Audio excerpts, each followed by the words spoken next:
लिखने वाले लिख लें और दिखाने वाले दिखा दें, और ये दिखा दें कि आज के इस जलसे में हिंदुस्तान की सारी जमातों की अजीम शख्सियत यहाँ मौजूद हैं। एक सोए हुए शेर को जगाया है तुमने, एक कौम जो सोई हुई थी उसको जगा दिया है। शुक्रिया मोदी साहब। ये कम इख्तिलाफ होते हैं जो ये आपके सामने हजरात बैठे हैं। आप देखिए इन हजरात को, मुख्तलिफ जमातों को रिप्रेजेंट करते हैं, मुख्तलिफ पार्टियों को रिप्रेजेंट करते हैं। हिंदुस्तान में जितने हमले हुए सब हमने बर्दाश्त किया। यहां 10-11 साल से एक तमाशा था, कभी इधर धुआं उठा, कभी उधर धुआं उठा, कभी एक बच्चा लिंच हुआ, कभी किसी का घर जला, कहीं बड़बड़ चला। हम चुप रहे और खामोश रहे। लेकिन ये दीन का मसला आ गया, हमारे मसाजिदों का मसला आ गया, हमारे कब्रिस्तानों का मसला आ गया। शुक्र है और एहसान है पर्सनल लॉ बोर्ड का, उसने आवाज लगाई और बरवक्त आवाज लगाई। हिंदुस्तान की सोई हुई कौम, उसको एहसास हुआ अगर हमारा दीन नहीं तो हमारी दुनिया में वजूद का कोई मानी भी नहीं है। हमने बड़े बड़े मजालिम देखे हैं। मोदी और उनकी सरकार का मकसद क्या है वो अंदाजा कर लें हमसे।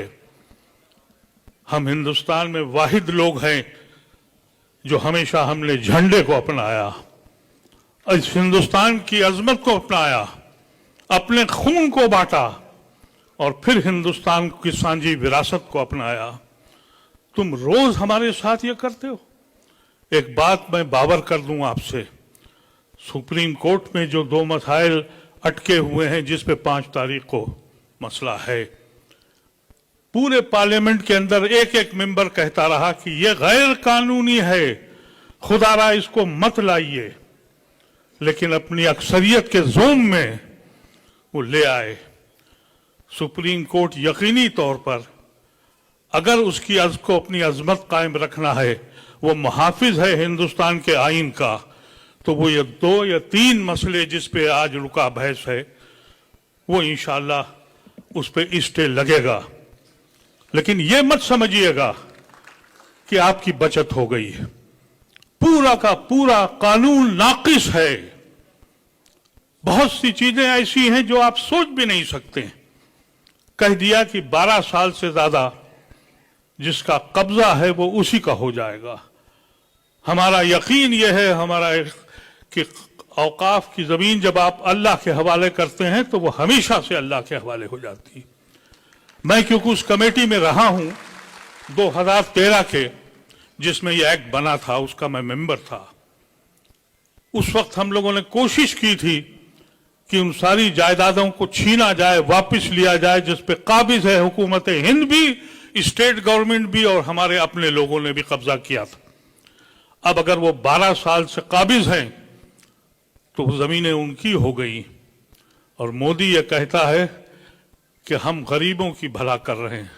तुम औकाफ की जमीनों को छीन कर किसका भला करने जा रहे हो? मोदी ये कहता है कि हम औरतों के लिए बहुत फायदा करने वाले हैं।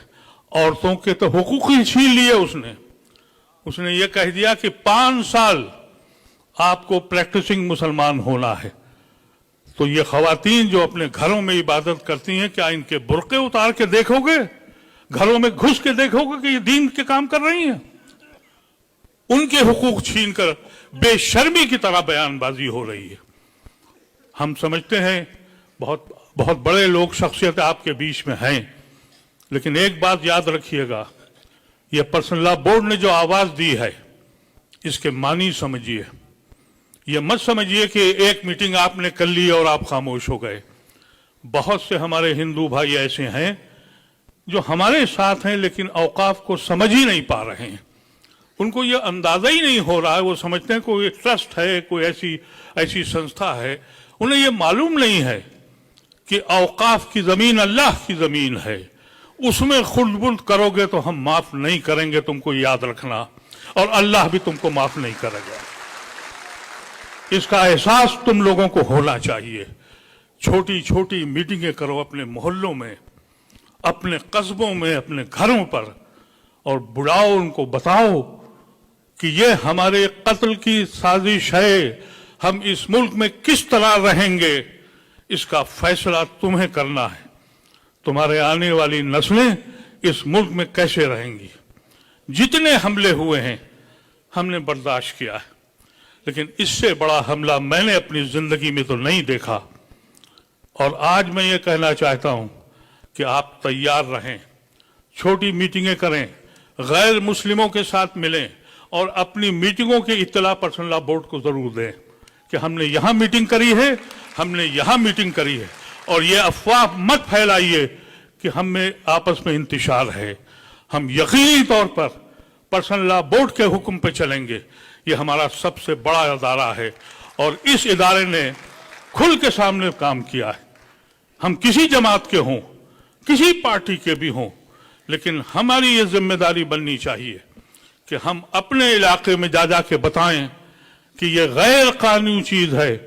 खुशनसीबी ये है हम लोगों की कि इस मुल्क में गैर मुस्लिम की बड़ी तादाद आपके साथ खड़ी है। ऐसा न हो कि आप इसको हिंदू मुसलमान करके उनको अलग कर दीजिए।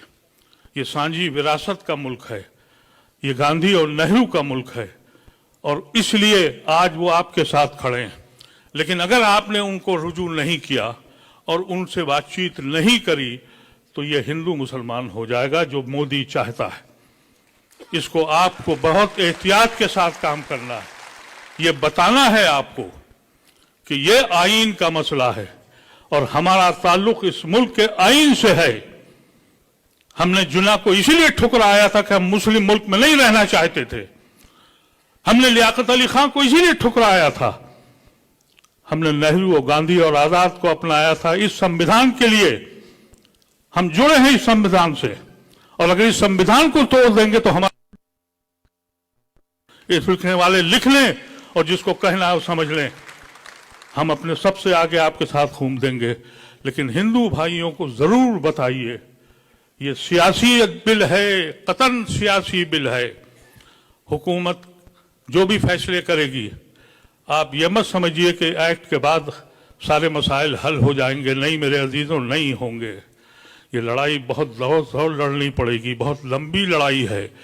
जब तक कि ऐसे लोगों को आप हुकूमत से बाहर नहीं फेंकेंगे आप महफूज नहीं हैं। तैयारी